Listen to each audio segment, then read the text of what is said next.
Welcome to Fire Breathing Kittens, an actual play podcast. This is a special episode as we're joined with our new member, Mervon The Stolid. Hi, Mervon. Can you describe what you look like for our listeners? Yeah, I'm gonna kind of a hippo fellow, if you will, kind of upright on my back feet. I know a lot of y'all aren't used to seeing that, but about I'm 8 feet tall. I don't care what anybody says. I'm 8 feet tall. Pretty well built. Like the attire you might see it here. This nice little linen shirt breathes well, and when I'm doing my work, and overalls. You got to have overalls, lots of pockets, lots of options on where to store stuff. And, when you're doing kind of plumbing and that type of work, you really gotta have that space to store stuff. Lots of pockets and plumbing. You're going to get along well with Demian, the engineer with lots of pockets. Oh, I mean, look, engineers, they're trained, they're specialized. I think of an engineer of everything, if you will. You guys are going to get along great. You're going to MacGyver your way through an episode. We're going to have you swinging on dental floss through the trees. It's going to be fantastic. I like that you look at this body and think, that's a body that can handle dental floss. Hippokin with the tree branches just crashing all around you. Yep. You hear the cries of the trees. They don't appreciate it. The branches snapping. So question 1 out of 15. Thank you for joining us for our interview. Question 1 is, you're a new addition to the Crayon Box. What color would you be and why? Well, I probably a gray. I think that's a really underappreciated color. I think a lot of times people think of color, they think of blue and red and yellow and, all the ones that get all the press. But gray, without gray, you really don't know what those other colors are. Yes. Everyone around you pops, right? You add subtlety and shades. I think that's the key. Look, it's like if you're buying a TV, you have to make sure that the black looks as dark as possible and the whites look as bright. Well, gray, I mean, we're all just the black and white that is making everything else really recognizable. Without us, you wouldn't have a way to define those. Yeah. Well, Mervon, what are your strengths? Well, some might say that I'm kind of a larger fellow, and so naturally my strengths are my strengths. I think that's pretty obvious. I mean, among the normal folk, I'm not going to lie. If you get me among the other hippo folk, I'm kind of average, but I'm forthright. I'm loyal. If I say I'm going to do something, I'm going to do it, and I think that's really important. We see a lot of people not doing that, and I like to hold myself to that, and also I think I make a mean pad thai. I'm not gonna lie. My wife's a big fan of it, and so I think number 1, the pad thai. Number 2, loyalty. Number 3, physical strength. I think is where I'd rank those. It depends on the situation. Oh no, pad thai is always number 1. That goes without saying. I've yet to find a situation that pad thai will not get me out of. Oh, I look forward to seeing that. Oh, fantastic. Question 3. What are your weaknesses, Mervon? Maybe obstinance. I consider it a strength, but other people think it's maybe a little bit of a downfall because I maybe don't adapt the way they think I should. But look, you got to have something that steadies the base so that you know where you're going. Second one is, and that's probably my biggest weakness, but I would say second is going to be, Yeah. Look, I'm not proud of it. It's my weight. I've been on a diet lately trying to get under 700, and it's tough these days with all the good food. And again, I do make a mean pad thai, so that helps. That actually adds to it. Great chefs, good food, and weight limits. The dilemma. Oh, you're preaching the choir on this one. Yeah. Well, maybe we can get you under 700 with adventuring. You can burn off those calories. Well, that's an interesting concept. It depends on your opinion on how you lose weight. Some people say keto. I think you just run a calorie deficit. And I think when you're hauling around 700 pounds, it's easy to run a calorie deficit unless you just keep eating pad thai. Look, it's delicious. I don't know what to tell you. I know peanuts are fatty. I get it, but they're just so good. Do you put peanut butter in your pad thai? That's a controversial opinion, and but I do embrace that one. I think the peanut butter is just like it's mashed up peanuts. I think you need a little sweetness. You balance that with some soy sauce, something to cut it a little bit. Maybe add a little acid, and and also the thickness of the peanut butter really helps coat. So I do. The short answer is I do, but I use crunchy because I like texture.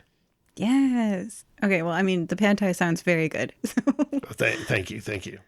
I almost have to ask question 4 so that I don't go make pad thai right now. Question 4 is, Mervon, where did you grow up? Oh, I grew up in this little town on the West Coast. I'm not sure you've heard of it, but it was an interesting childhood. You don't see a lot of hippo folk in is it Namiqui? I just realized I don't know how to pronounce it. I don't remember. Nikamui. This is a voice from the clouds that no one hears. Thank you, oh holy voice from the cloud, for Namiqui. Nikamui. Nikamui. I'm going to butcher this for at least 3 more times.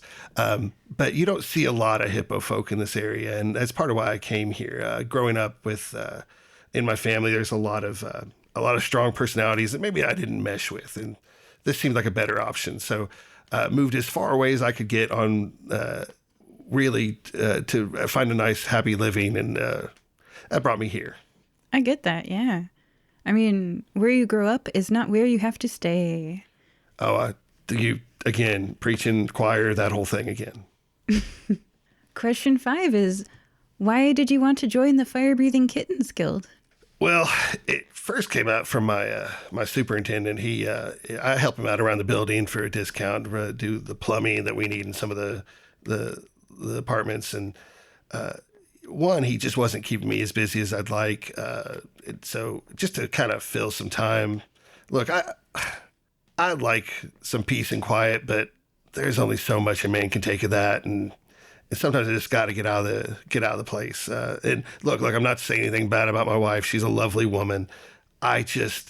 Maybe I'm a little too much to have around all the time. I'm not going to lie. And so he pointed me to the guild. I was looking at some of the stuff on there thinking I'd look for plumbing jobs, maybe some like rough carpentry, something like that. And what do you know? They're like, hey, we'll pay you 100 gold to go recover an artifact. And I thought, well, sure, that's probably going to take some sort of engineering. So it just made sense.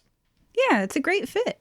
Question 6 is, if you were given a 1-minute advertisement time slot during the annual Nikamui fighting tournament, sort of like a Super Bowl, if you will, something that everybody's going to see, what would you fill that minute with? Well, look, I'm going to fall back to reliable and say, Sunday, Sunday, Sunday! And I'm just going to get everybody out there ready to fight, ready to understand what's going to happen when they get there. And I really think that's you got to get people excited. And how do you do that? By yelling at them. That's really the only way to do it. Yeah, and then you just throw in a bunch of names. Yeah, absolutely. Pump the crowd up for the second half of the show. And if there's anything I can do, I can get a crowd going. It's probably bringing pad thai. I'm not going to lie. That's the first thing I always fall back on. I mean, I think that's pretty obvious. It's like the shirt launcher, but it's a very well-sealed container of pad thai. I've actually found that they don't like it sealed. They just want you to shoot it right at their face, right out of the T-shirt cannon. Whatever gets in, gets in. And then what's nice about that is if it's when you hit the person in front, 2 people behind him get the off the side spray, and you can serve more people that way. That's the thing I'm remembering from this interview. You can serve more people that way. Absolutely. High speed pad thai. Look, we're going to start a chain, and it turns out people like it in an arena. They don't like it in a restaurant. So, but I really enjoy the T-shirt cannon. You got to come prepared with the right clothing. It turns out there's not appropriate clothing for pad thai at 100 miles an hour at your face. We stress tested a lot of options, and it turns out it doesn't work. Not from close range, at least. One lawsuit shut us down. Oh, no. Oh yeah. Look, he contends that he didn't sign up for that. I contend that he walked in the door knowing that he was going to get hit in the face with pad thai cannon. There's nothing we can do about that. The judge will decide. He did, unfortunately, and that's why I no longer have a restaurant. Oh, well, I guess that makes sense. Okay, well, since you don't have a restaurant anymore, question 7 is, Mervon, What do you like doing in your spare time? Well, I do enjoy, I mean, obviously cooking, we're going to just skip that one because I think we understand that one. But I, I'm not going to lie. My wife, she has her her hobbies and such. And turns out I really enjoy scrapbooking. I didn't expect that. I didn't see it coming at all. But it turns out you're kind of putting things together to build something, to tell a story. And storytelling is kind of a pleasure for me like that. Reading them's fine, but creating them's just a little bit something special. Oh, yeah. And when you cut it out just perfectly? Yeah. I've actually designed 28 different cutters for different shapes. I've only used each one once because it turns out the shapes you cut out of magazines very seldom match up again. But I do have unique cutters for every one of them. Oh, my gosh. Yes, we could just talk about that forever. Oh, definitely. Share a little, I made this today. Yeah. Okay. I now my collection of cutters is actually bigger than my scrapbook collection, but that's okay. That's okay. I'm proud of everything I make. Oh, storage for scrapbooking is its own fun topic. Oh, I hadn't even thought about that. Oh, the containers. There's a store that's just called the Container Store. Oh, we'll have to take you. I can't go. I know my limits. Just can't do it. Well, we'll keep going. Question 8. You know your limits, but what things do you not know? What things in life are still a mystery to you, Mervon? Well, now that's kind of an enigma in itself, isn't it? You're asking me what I don't know? Yeah. How do I know what I don't know? You're going to break this guy's brain. Hold on a second. Look, I don't know. I don't know medieval fashion. I'll tell you that. I don't know when to stop making pad thai. Sorry, last time. I'm not going to bring it up anymore. I don't know when to quit, but in a good way. When things need to get done and I say I'm going to do them, I make sure they get done. I may not, and I'll make sure the people around me also get it done. I may not agree with how they do it, but it will get done, and I promise you that. All right. I mean, and I don't know how to pronounce the name of that town. That's what I've learned. I'm struggling with the name of the town. I just call it home, and and again, I'm sorry for everybody from the town. I'm not meaning to insult you. I'm just not good at it. No one cares. It's the town of immigrants. Internally, they debate how it's pronounced. So really, you can't please everyone. I'm going to say that in hippo folk, that's how we pronounce it. And then you're just being judgmental of my background, and that's on you, not me anymore. Thank you. Exactly. How dare you judge me? Yeah. Question 9. Everybody's got one. Not everyone is aware of what theirs is. What is your annoying habit, Mervon? My annoying habit. Oh, I do know it because I've been informed of it. It is my snoring. It is exceptionally loud. It is apparently at just the right frequency that it will actually rattle paint off walls. I didn't know that was a frequency. It turns out it's 37.2 hertz. Didn't know this. Only know this because I've had complaints and they brought in a sound expert to figure out what the cause was. And the paint chips all around the room. What's interesting is that it almost looks like the paint's undrying. It just sloughs off the wall. I wouldn't have believed it if they hadn't videoed it. I'm going to be honest with you. Oh, now I know what your next business is. Recovering paint and selling it again. And I get to sleep. Yeah. Look, I know I joined Fire Breathing Kittens, but I'm out of here. I got to go get that started now. Think of the money. You can make passive income. You're sleeping. Oh my goodness. They'll bring you wood, like a wood dresser that somebody painted. And you're like, the travesty. Somebody painted this natural pine dresser. And you'll be like, just leave it in the room while I sleep. That'll be $100. And then you can sell the 100. Paint. I sleep for 10 hours, so they're not getting it for $10 an hour. 200. That seems reasonable. Already making a business plan. Yeah. Yes. Yeah. Look, I'll cut you in. I'm doing the heavy lifting, so I'll cut you in at 20%. I think that's reasonable. And I'll headhunt these people who need dressers depainted. Absolutely. Yeah. Absolutely. Well, that might be the kindest act I've ever done. But question 10 is, what is the kindest act you have ever done, Mervon? Sorry, I get a little choked up thinking about it. It was probably the Mother's Day card I made for my mom on my 14th birthday. It was It was where I actually first discovered I might like scrapbooking, but then didn't pick it up for years later. I'd never seen my mother cry before that. I assumed at first that I had upset her, and she informed me that no, I had actually done something very sweet. The positive of that is that I made my mother happy and I made her proud. The negative of that was that my brothers ridiculed me relentlessly for the next 2 years, which is part of the reason I left. But it's not sad. My life's actually very good now. Yeah, that's right. Find people who will accept you and welcome you for who you are. And I feel welcomed here. Thank you. Aw, good. Speaking of places like there and here, question 11 is, where would you like to visit, Mervon? Oh, gosh. Is it anywhere? Yeah. I'm going to say the moon, simply because I say I need to lose weight, but I think if I were at 1/6 the gravity, maybe I wouldn't need to. And I would be actually quite agile and nimble. Oh, hippos in water are really good swimmers because they're at the right density and they basically run across the bottom of the river. I am actually at a slightly higher density, and so I'm trying to lose some weight. So my feet don't quite reach the bottom. So I kind of look like paddles? a duck. Yeah, all calm at the surface, but then just going crazy underneath the water. Oh. Well, future DMs listening to this, you heard Mervon's request. Let's get this hippo to the moon. Thank you. Yes. All right. Oh, we're pretty close to the end. Question 12 out of 15. Oh. Silly question territory. Mervon, do you like pickles? I'm going to need more clarity. I'm sure you know this, that to classify pickle is really to oversimplify a fantastic thing. Are you talking bread and butter? Are you talking half sour, full sour? Are you talking sweet pickles? Are you talking dill?